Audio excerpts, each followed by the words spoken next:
Subscribe ಆಗಿ ನಮ್ಮ ಚಾನಲ್ಗೆ. ಹೊಸ ವಿಡಿಯೋಸ್ಗಾಗಿ ಬೆಲ್ ಐಕಾನ್ ಅನ್ನು ಕ್ಲಿಕ್ ಮಾಡಿ. ಹಾಯ್ ಫ್ರೆಂಡ್ಸ್, ಎಲ್ಲರಿಗೂ ನಮಸ್ಕಾರ. ಲಕ್ಷ್ಮಿ ಪಾಕಶಾಲೆ ಕಾರ್ಯಕ್ರಮಕ್ಕೆ ಸ್ವಾಗತ. ದಿನಾಲು ಒಂದೇ ತರ ನೀವು ಬೇಳೆ ಸಾಂಬಾರ್ ತಿಂದ್ಬಿಟ್ಟು ಬೇಜಾರಾಗಿದ್ರೆ ಈ ತರನೂ ಕೂಡ ಒಂದ್ಸಲ ಟ್ರೈ ಮಾಡಿ.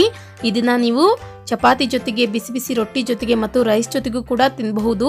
ಸೊಪ್ಪಿನ ದಾಲ್ ಮಾಡೋದು ಯಾವ ರೀತಿ ಅಂತ ತೋರಿಸ್ತೀನಿ. ತುಂಬಾ ಅಂದ್ರೆ ತುಂಬಾ ಚೆನ್ನಾಗಿರುತ್ತೆ. ಖಂಡಿತ ನೀವು ಒಂದ್ಸಲ ಟ್ರೈ ಮಾಡಿ. ಓಕೆ, ಇವಾಗ ಇದನ್ನ ಮಾಡೋ ವಿಧಾನ ನೋಡೋಣ.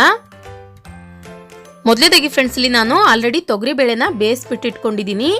ಈ ತೊಗರಿ ಬೇಳೆಗೆ ಒಂದೆರಡು ಹಸಿರು ಮೆಣಸಿನಕಾಯಿ, ಒಂದು ಟೊಮೊಟೊ ಹಣ್ಣು, ಒಂದು ಚಿಟಿಕೆಯಷ್ಟು ಅರಿಶಿನ ಪುಡಿ, ನಂತರ ಒಂದು ಸ್ವಲ್ಪ ಉಪ್ಪು ಹಾಕ್ಬಿಟ್ಟು ಚೆನ್ನಾಗಿ ಬೇಯಿಸಿಟ್ಕೊಂಡಿದ್ದೀನಿ. ಇದನ್ನ ಇವಾಗ ಫ್ರೆಂಡ್ಸ್ ಒಂದ್ಸಲ ಚೆನ್ನಾಗಿ ಮ್ಯಾಶ್ ಮಾಡ್ಕೊಳ್ಳೋಣ.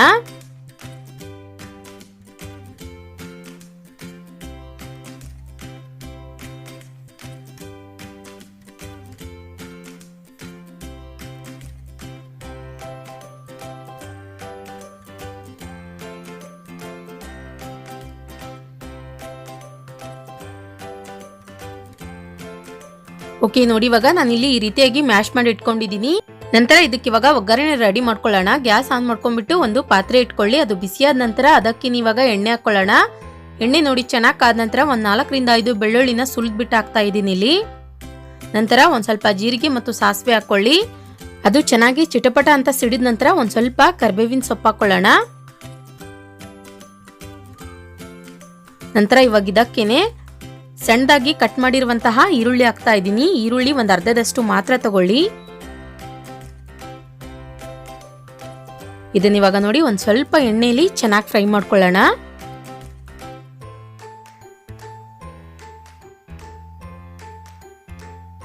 ನಂತರ ಫ್ರೆಂಡ್ಸ್, ಇವಾಗ ಇದಕ್ಕೇನೆ ಒಂದು ಸ್ವಲ್ಪ ಇಲ್ಲಿ ನಾನು ಸಬ್ಬಸಿಗೆ ಸೊಪ್ಪು ತಗೊಂಡಿದ್ದೀನಿ. ಸಬ್ಬಸಿಗೆ ಸೊಪ್ಪನ್ನ ಚೆನ್ನಾಗಿ ವಾಶ್ ಮಾಡಿಬಿಟ್ಟು ಸಣ್ಣದಾಗಿ ಕಟ್ ಮಾಡಿಬಿಟ್ಟು ಹಾಕೊಳ್ಳಿ.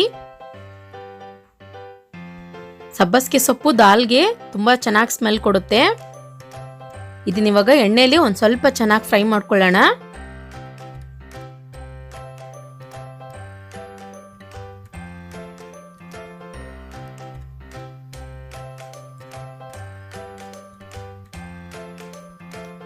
ನಂತರ ನೋಡಿ ಇವಾಗ ಇದಕ್ಕೇನೆ ಒಂದು ಚಿಟಿಕೆಯಷ್ಟು ಅರಿಶಿನ ಪುಡಿ ಹಾಕೊಳ್ಳಿ. ಇದನ್ನ ಇವಾಗ ಮತ್ತೆ ಒಂದ್ಸಲ ಚೆನ್ನಾಗಿ ಮಿಕ್ಸ್ ಮಾಡ್ಕೊಳ್ಳೋಣ. ಇದಕ್ಕೆ ಖಾರದ ಪುಡಿ ಏನು ಹಾಕೋ ಅವಶ್ಯಕತೆ ಇಲ್ಲ. ಆಲ್ರೆಡಿ ನಾವು ಬೇಳೆಯಲ್ಲಿ ಹಸಿರು ಮೆಣಸಿನ್ಕಾಯಿ ಹಾಕ್ಬಿಟ್ಟು ಬೇಯಿಸಿರ್ತೀವಿ. ನಂತರ ನೋಡಿ ಬೇಯಿಸಿದಂತಹ ಬೇಳೆ ಹಾಕೊಳ್ಳೋಣ. ಈ ಬೇಳೆ ಹಾಕಿದ ನಂತರ ಚೆನ್ನಾಗಿ ಒಂದ್ಸಲ ಮಿಕ್ಸ್ ಮಾಡ್ಕೊಳ್ಳಿ.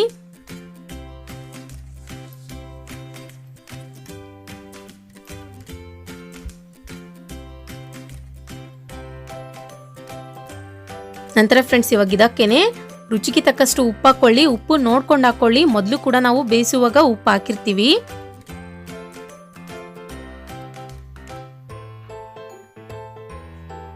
ನಾನಿಲ್ಲಿ ಕಲ್ಲುಪ್ಪು ಯೂಸ್ ಮಾಡ್ತಾ ಇದ್ದೀನಿ. ತುಂಬಾ ಟೇಸ್ಟ್ ಕೊಡುತ್ತೆ ಇದು.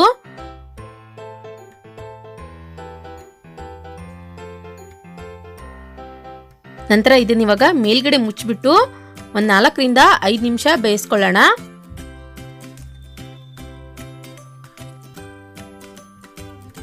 ಓಕೆ, ಇವಾಗ ಒಂದು 5 ನಿಮಿಷ ಕಂಪ್ಲೀಟ್ ಆಗಿದೆ. ನೋಡಿ ಇವಾಗ ಸೊಪ್ಪಿನ ದಾಲ್ ರೆಡಿಯಾಗಿದೆ. ಒಂದೇ ತರ ಬೇಳೆ ಸಾಂಬಾರ್ ತಿನ್ನೋದಕ್ಕಿಂತ ಈ ರೀತಿಯಾಗಿ ಡಿಫ್ರೆಂಟ್ ಆಗಿ ಟ್ರೈ ಮಾಡಿ ನೋಡಿ. ಮತ್ತು ಫ್ರೆಂಡ್ಸ್, ಇದನ್ನ ನೀವು ಬಿಸಿ ಬಿಸಿ ಚಪಾತಿ ಜೊತೆಗೆ ಮತ್ತು ರೊಟ್ಟಿ ಜೊತೆಗೆ ತಿಂದ್ರಂತೂ ತುಂಬಾ ಅಂದ್ರೆ ತುಂಬಾ ಒಳ್ಳೆ ಕಾಂಬಿನೇಷನ್ ಕೊಡುತ್ತೆ. ಈ ವಿಡಿಯೋ ಫ್ರೆಂಡ್ಸ್ ಬ್ಯಾಚುಲರ್ಸ್ಗೂ ಕೂಡ ತುಂಬಾ ಯೂಸ್ಫುಲ್ ಆಗುತ್ತೆ. ನೋಡಿದ್ರಲ್ಲ ಯಾವ ರೀತಿಯಾಗಿ ನಾವು ಸೊಪ್ಪಿನ ದಾಲ್ ಮಾಡೋದಂತ. ನಾ ಮಾಡಿರೋ ಈ ರೆಸಿಪಿ ನಿಮಗೆ ಇಷ್ಟ ಆಗಿದ್ರೆ ಪ್ಲೀಸ್ ಲೈಕ್ ಮಾಡಿ, ಶೇರ್ ಮಾಡಿ, ಕಮೆಂಟ್ ಮಾಡಿ. ಇನ್ನಷ್ಟು ಈಸಿ ರೆಸಿಪೀಸ್ಗಾಗಿ ನಮ್ಮ ಲಕ್ಷ್ಮಿ ಪಾಕಶಾಲೆ ಚಾನಲ್ಗೆ ಸಬ್ಸ್ಕ್ರೈಬ್ ಆಗೋದು ಮಾತ್ರ ಮರಿಬಾರ್ದು. ಮತ್ತೆ ಒಂದು ಇಂಟ್ರೆಸ್ಟಿಂಗ್ ರೆಸಿಪಿ ಒಂದಿಗೆ ಬರ್ತೀನಿ ಮುಂದಿನ ಸಂಚಿಕೆಯಲ್ಲಿ. Keep watching. Thank you. Bye.